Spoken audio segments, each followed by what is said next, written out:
If your business has started to feel heavier than it used to, this might be the reason.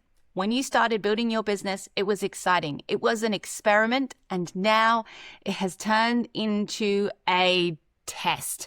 Pass or fail.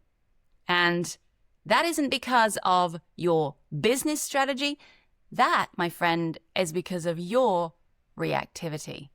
And when reactivity is in the driver's seat, leadership really isn't. Shall we talk about it?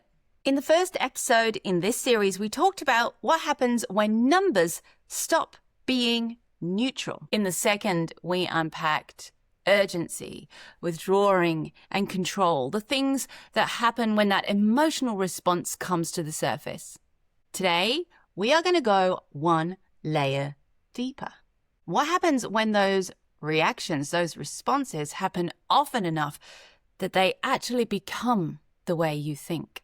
You see, when numbers feel unsafe, your brain is going to look for certainty. Certainty sounds a little like, that worked. That didn't work. I'm really good at this. God, I'm terrible at this. I shouldn't be doing this. Why am I doing this? This offer is absolutely right. This offer is terrible. It's wrong. Binary thinking, yes or no. It feels efficient. It feels safer. But leadership is very, very, very rarely binary. Low sales do not automatically mean your product's rubbish and you failed at all.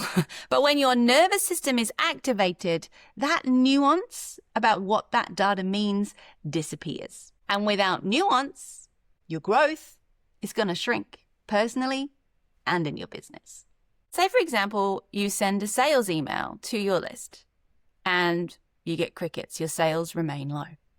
Instead of staying in curiosity and thinking, oh, interesting, you start telling yourself, oh my God, this means I'm failing, I'm behind, something's wrong. That is the moment where you've got pass or fail thinking and it's taken over. Has that ever happened to you? Comment below if it has. When that does start to happen, that is when you're spending so much energy that your business starts to feel really heavy. It's not because the work is harder. It's because every move you make is creating this verdict energy. Yes or no. You're not testing if it works. You're using it to prove something. You begin launching something to prove that you have something to offer, not to test if something is needed. That shift is subtle, but it's expensive because when everything feels like pass or fail, creativity disappears, spaciousness disappears, curiosity and flow disappears.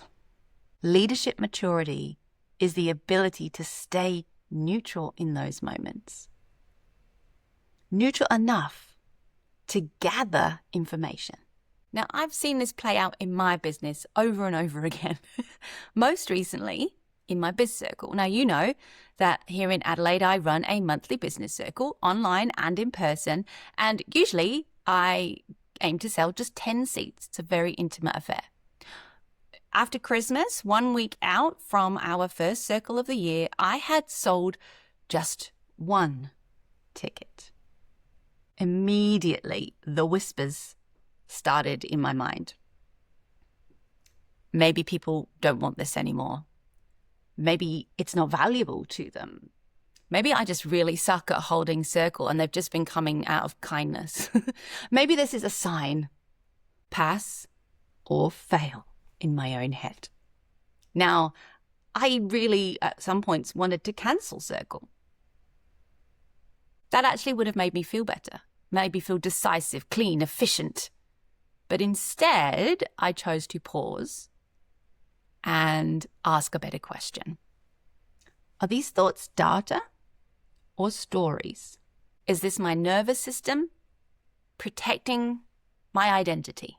So instead of redoing circle, cancelling it, I reached out personally to every single person who has ever attended circle and invited them, not convinced them, didn't convince them, just checked in. It's been busy. And in the end, we had 5 beautiful souls in a beautiful circle together. Perfect. Spacious. Lots of room for deep reflection. Exactly what was needed. The heaviness I was feeling really wasn't the number. It was actually the story I almost told myself about the number. Be careful, because pass or fail thinking feels super strategic. But most of the time, it's ineffective. The danger isn't loud failure. It's subtle repetition. If you don't name that pattern, you will keep responding to the numbers the same way over and over again. And it will feel like you've tried everything when really you've just repeated the same pattern. I'm curious.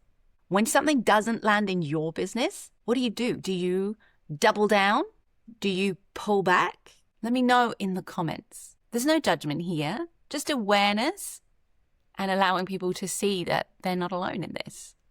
Now, as you're commenting, if you're thinking, but Selena, I actually think it does feel personal and I should be using these things to judge whether or not, my product is correct. How else would I do it? Then I want you to lean in and I want you to hit subscribe, because in next week's episode, we're going to talk about this. We're going to talk about what happens when you fuse your identity with your business, because that's when things really get interesting.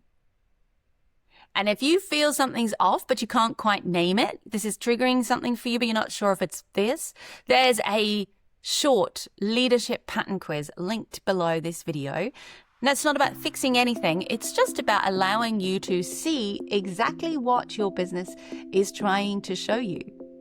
Maybe it will stop you pivoting again. Take care, and I'll see you in the next episode.